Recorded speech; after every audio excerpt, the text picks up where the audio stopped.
Hi, welcome to Maverick and Dempsey's Retro Movie Review Rundown. Hey, that's an introduction. All right, we have some movies that we've been watching for the last couple weeks. Most of them are old school. That's why it's a retro movie review. And we have one newer one, though. And then we'll get to that. A little surprise for you, a little surprise review. Okay, so we're going to start out. We had Friday the 13th, week and a half back. And we wanted to watch a scary movie, right? Yes. She wanted to watch a scary movie, so we watched Disturbing Behavior. All right. In the mid '90s, there was this explosion of teenage horror movies, and there goes my nose. There was this explosion of teenage horror movies, and most notably Scream, and also I know what you did last summer. There was an underrated and underperforming movie called Disturbing Behavior, starring Katie Holmes and James Marsden, and it's actually a personal favorite of mine. I remember seeing it in theaters. I take it over Scream. I take it over I Know What You Did Last Summer. It's a more of an action type thriller, and it's not the scary axe murderer type thing that's looking for you. You're dealing with a town that's been taken over, and the bad kids, they try to make good, and they end up being even worse than before. You know, they're mostly good, making good grades, behaving, and then they have extreme bouts of rage that result in murder. So although it was underrated, although it underperformed, and I feel it's underrated, I think it's a great movie. It's a quick watch. It's an easy watch. Like I said, it's action packed more so than the other horror movies that I mentioned, and I do think it's kid appropriate. There was one scene I had to fast forward, and then other than some language, it's not too gory, not too gross. I think you do much better watching that one than you would do I Know What You Did Last Summer or Scream with a kiddo, where I don't think you're gonna have to worry as much about the nightmares. What do you think? You didn't have any nightmares, right? No. What did you think about Disturbing Behavior? You want to give me any comments on it? I thought it was good. It was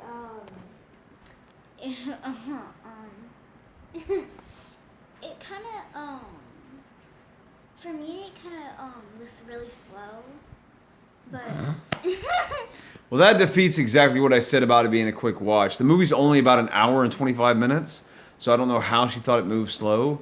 And she obviously didn't take notes like I told her to before we did this podcast, because you can hear her stumbling and stammering through that, and she has nothing to look at. All right, so we'll move on from there.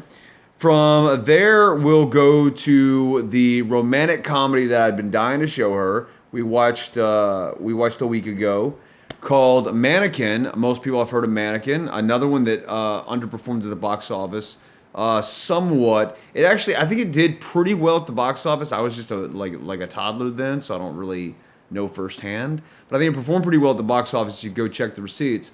But it grew into more of a joke afterwards, like other movies like the Star Wars prequels or Batman Forever. It became one of those movies that everybody loved when it came out, but then it became cool to dislike it. It became the Nickelback or the Creed of the movie industry in romantic comedies in the late 1980s. I love Mannequin. Andrew McCarthy was always a Brat Pack favorite of mine. I thought he did a fantastic job. This movie is a quick watch. Let's hope she doesn't disagree this time. It was another quick watch. It has a lot of laughs in it, and they're good, wholesome laughs. There's no parts that you have to fast forward for a kid. There's like the worst thing that you're going to see is some bra and panties real quick, or they imply there's nudity, but they never show any nudity. G.W. Bailey and James Spader as the bumbling bad guys do a fantastic job. I love them. I crack up all the time. You got the adorable dog Rambo in it, which personal favorite of hers. I thought that was fantastic. She loves Rambo. Kim Cattrall did an awesome job as a leading lady. Unfortunately, we didn't get to see it more in the 80s. I remember Police Academy, Mannequin, and then I'm kind of stumbling around trying to think of other romantic comedies she did. Of course, she had her little Meatballs fame that I'm not too familiar with. I still haven't seen that one, and she's too young for that one from what I hear. But Kim Cattrall does a great job as a leading lady. Andrew McCarthy is a fantastic leading man. It has the soundtrack. It has the laughs. It is a beautiful romance. Mannequin has always been a personal favorite of mine, and I think it definitely still holds up today. It's the kind, where you can grab your daughter and watch it, grab your girlfriend, grab your wife, It's a perfect movie for that, or boyfriend, or husband, or whatever, whoever I'm talking to here. What do you think about Mannequin? I thought it was good. It was really funny. It was very quick, so I liked that. What else? It had a lot of action in it, and I liked that.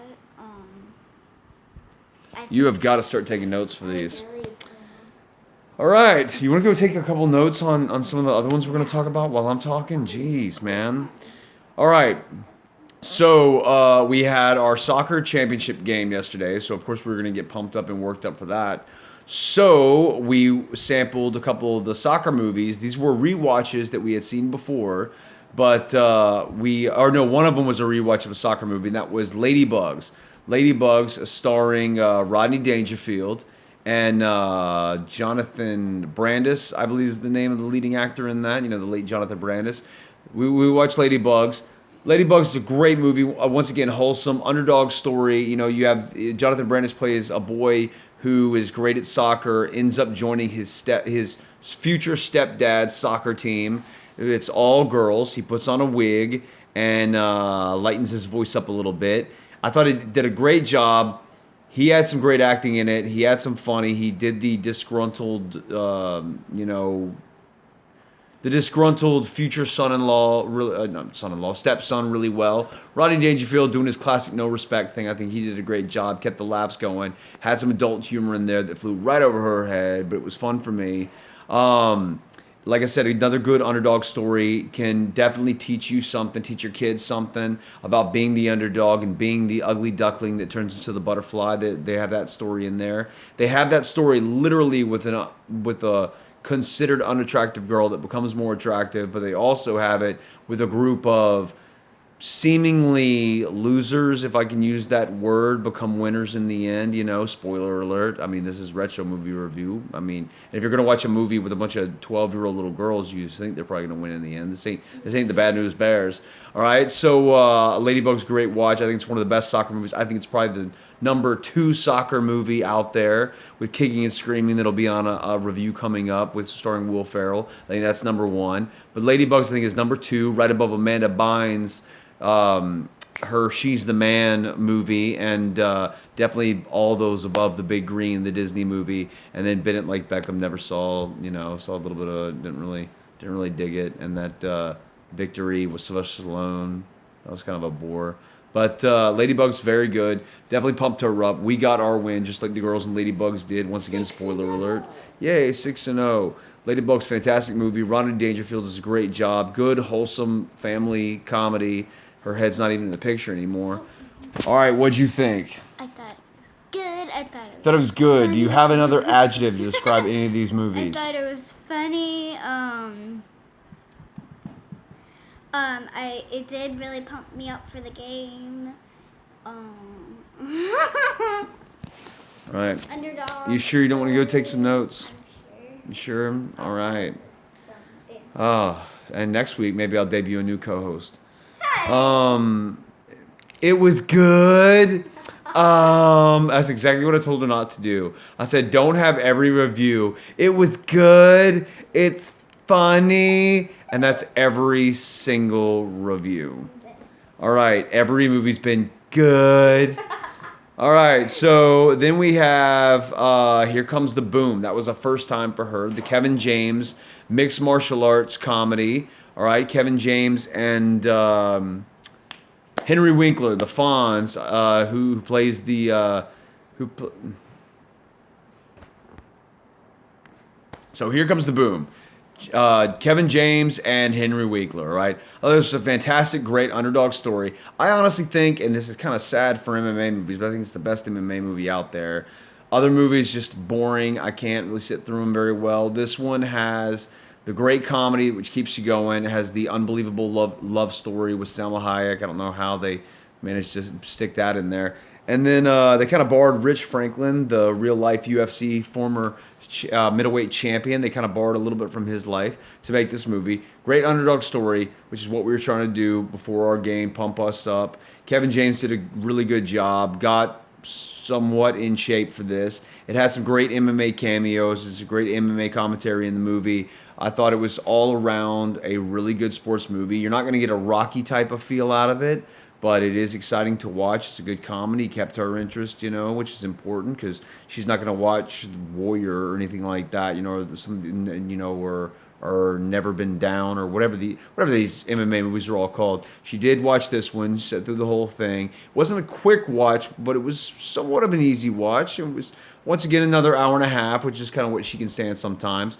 It had some it had one or two slow parts, but didn't really move slow. It really kind of kept pace and kept the action going, flipping from fighting to the comedy and stuff. So Bass Rutten did a fantastic job with his comedy in it. That was shocking out of it. But I thought it was great. Told a really good story. I think it's a great, heartwarming film. I think it's also a good film to introduce kids to MMA. If you have some kids that you'd like to show that to, and show them how fighting and self-defense can blend into a real sport. Like I said, I mean, there's many boxing movies. There isn't a lot of MMA movies you can do. MMA movies you can do it with. Certainly not with kids. That's what I thought about Here Comes the Boom. What do you think? Again, I thought it was good. I like watching people box or fight or yeah, so I liked that. It was a great underdog story. Ew. All right. Basically, just replay what she said about Ladybugs, and that's exactly what she's saying about this, besides the fighting part. All right, I'm going to keep razzing you, man, because I told you all day, make some notes. You didn't make any notes. All right, last night we watched Princess Bride, the classic movie with Carrie Elwes, Andre the Giant, and a bunch of other people's names that I'm mistaken and I'm kind of blanking on right now. But Fred Savage, he's in it. Peter Falk as the grandpa. Give you a quick review on that because most everybody's seen Princess Bride. Fantastic movie, great love story, brilliant comedy. Especially the first half of the movie has me cracking up when Carrie Elwes is as the Dread Pirate Roberts is chasing Andre the Giant and the other two. It's just laughs. It's action, it's romance, it's fantastic. It's one of those movies you never get tired of watching, never gets old. You can throw it on anytime, tune in anytime. Inconceivable.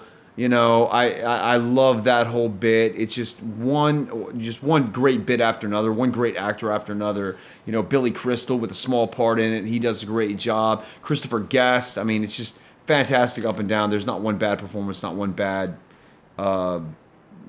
showing from anyone in the movie. Princess Bride. It's one of my favorite movies. I like the sword fighting a lot. Again, great love story. I loved Andre. All right. That was pretty good. You came alive a little bit more for that one. All right, and the final one we have is a new movie. All right, retro movie review, but we got a new movie for you, and that's Chippendale's Rescue Rangers. All right, now don't judge this one by the previews. Do not judge this one by the dirt sheets. Do not judge this one. You can't judge a book by its cover, and this one proves it. There's all kinds of things I saw people in comment sections on the website, on the web, that were insulting the movie before they saw it, before it even came out. Why is Dale CGI? Why is Chip, old school animation?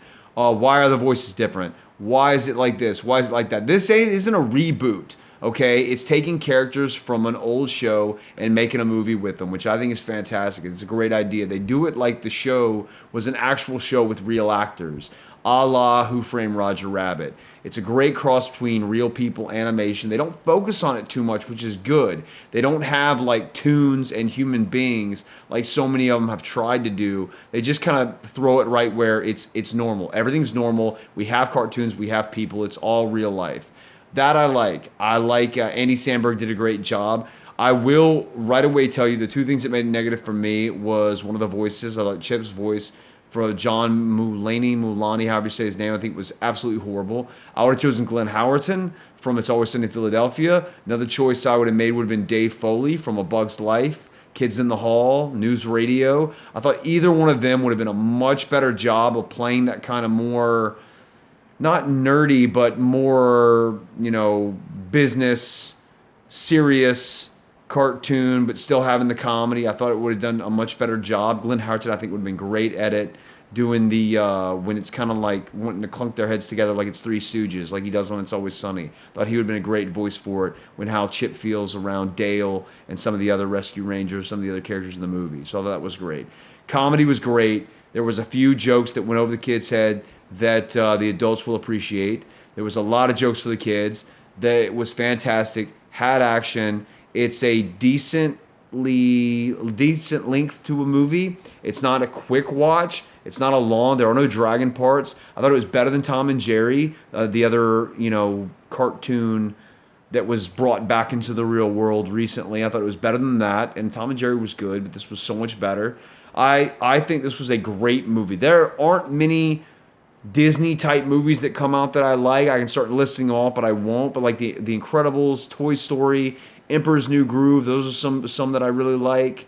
But I'm not gonna go with the ones I don't like. Don't want to break her heart, insulting some of her favorites. But some of them you're sitting through and you're like, when's this movie gonna end? This one is not that type of movie. This one is great. I want to watch it again. I want a sequel. I hope it starts a franchise. Thought it was fantastic. They could have put this on the big screen, and I think it would have made a lot of money. What did you think of Chip and Dale's Rescue Rangers? I thought it was really good, really funny. I liked that the bad guy was like an old Peter Pan. I liked that. By Will Arnett. Yeah, that was a great one. Yeah, I liked Good that. addition. That Gadget's voice didn't change. It was the same one from The original series. the original series. I didn't like how it was just the actual show was just like fiction, pretty much. I wish it was just like real life in the movie. I thought that the Fly's voice was funny too. Yeah. Yeah, I'm blanking on his and Dennis. I think it's Dennis Haysbert, the actor from The Unit. I think that's the one. I think that's his name. I think I'm saying it right. Who is also in Major League 2. Oh, and Major League. He was. I forgot his name. He was the voodoo guy from Major League. I forgot to tell you that when we were watching the movie. Yeah, that was the Fly's voice. Was the voodoo guy from Major League, whose name all of a sudden I cannot remember to save my life. But anyway, maybe we'll do Major League on one of these. That's another great one. All right, so I think that's the end of our retro movie review for this week. All right, we've gone almost 20 minutes. I think that's good enough. All right, if you put up with this long, we appreciate it. And hope you tune in for the next episode. Give us a thumbs up. Give us a like. Give us a subscription. Subscribe. Please let us make this grow. This is fun. Daddy, daughter doing it. All right, that's the end of Maverick and Dempsey's retro movie review rundown for this week.